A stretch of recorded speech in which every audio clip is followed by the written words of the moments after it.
I am pleased to present you my personal hunting story. Read by Brian O'Connor. The hunt at Cranberry Ridge, October 21st. A slow start. The morning of October 21st started quietly. The cold morning air chilled me as I settled into the familiar hunting grounds alone. My hunting partner, Peter, was stuck in bed with severe back pain, so I had to go out by myself. I planned to sit all day, waiting to see if any deer would come by. The hours went by slowly, with only the occasional sound of wind rustling the leaves and the soft voice of a podcast keeping me company. The forest was serene, almost as if it was holding its breath, waiting for something to happen. I watched as the morning sun slowly rose, its golden light filtering through the branches, casting long shadows on the forest floor. Time seemed to stretch endlessly, with only the rustling leaves and distant calls of birds breaking the silence. Around 12:30 p.m., I noticed some movement in the brush. A white-tailed deer was approaching carefully, each step slow and deliberate.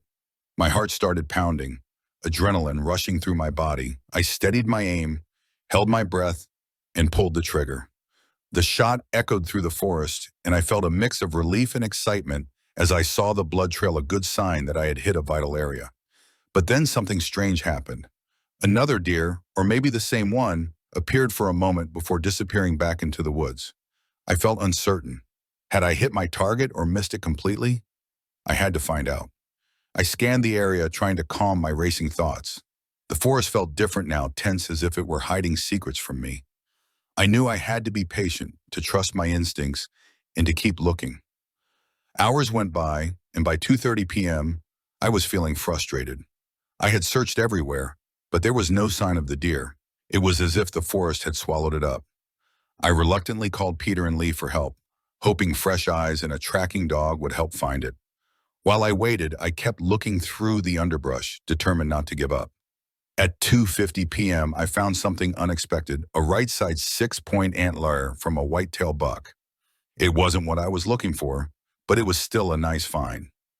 I held it in my hands, feeling the weight of it, a reminder of the forest's hidden treasures. At 3:15 p.m., the dog arrived and we began our search. The four of us spread out with the dog leading the way, but even with all our efforts, by 4:48 p.m., we had to give up. The deer was nowhere to be found, and as the day faded into evening, we called off the search. The sense of disappointment was heavy, but I knew this was part of the hunt. Sometimes you win, sometimes you lose. October 22nd. Redemption. The next day, October 22nd, I was up before dawn. The memory of yesterday's failure weighed heavily on me, pushing me to try again, even earlier this time. I returned to Cranberry Ridge Trail, arriving before the first light touched the treetops. The air was crisp, and the darkness slowly gave way to the soft light of dawn. By 6 a.m., I was settled in, scanning the landscape as the sky slowly brightened. The forest seemed to wake up around me, with birds beginning to chirp and small animals rustling in the underbrush. Hours passed, and the cold bit at my fingers, but I stayed focused. At 10:45 a.m., I finally saw the movement of a mule buck standing broadside in the distance. My heart leapt with excitement, and I knew this was my chance. I steadied my aim and fired. This time, I knew for sure I had hit it. The buck went down, and a wave of satisfaction washed over me. The feeling of success after hours of waiting was indescribable. I took a moment to appreciate it, to let the adrenaline settle as I approached the downed animal. By 11:50 a.m., I had quartered the deer, carefully taking all the usable meat: the hindquarters, front shoulders, back straps, tenderloin, liver, and kidneys. It was hard work, but it felt rewarding. The physical effort of quartering the deer made me feel connected to the process and to the traditions of hunting that have been passed down through generations. By 1 p.m., I had all the meat loaded into my truck and was ready to return to the cabin, feeling proud of the morning's success. By evening, we were heading back, tired but happy. The satisfaction of a successful hunt was shared between us, and we talked about the day's events as we made our way back. October 23rd. Reflection. October 23rd was a quieter day. I spent the morning sitting at Cranberry Ridge, watching as the forest came alive. The only visitors were a flock of crows picking at the remains of the gut pile from yesterday. Their loud caws echoed through the woods, reminding me of the circle of life that played out here every day. It was a humbling sight, a reminder that nothing in nature goes to waste.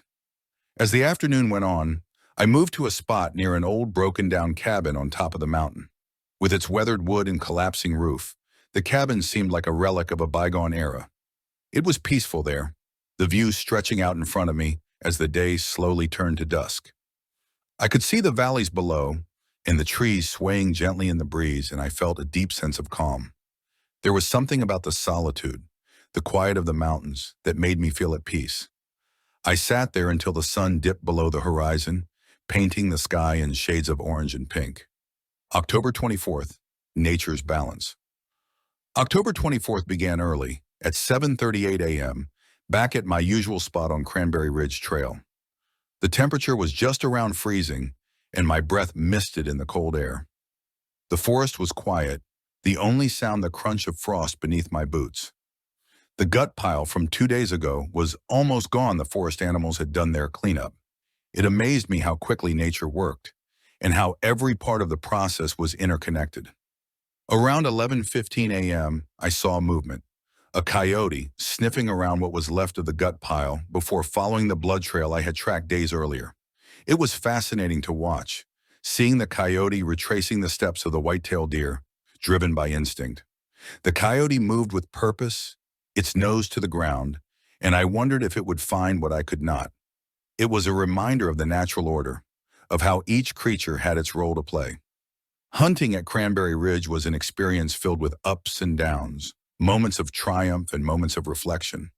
The days spent in the quiet solitude of the forest, battling the elements, tracking game, and experiencing both success and failure, taught me a lot about myself and my connection to nature. Each challenge was an opportunity to grow, and each success was a reward for patience and perseverance. As I sat on the hilltop watching the sun dip below the horizon, I felt a profound sense of gratitude for the journey. Thank you for joining me on this adventure and for sharing in these moments of connection with the wild.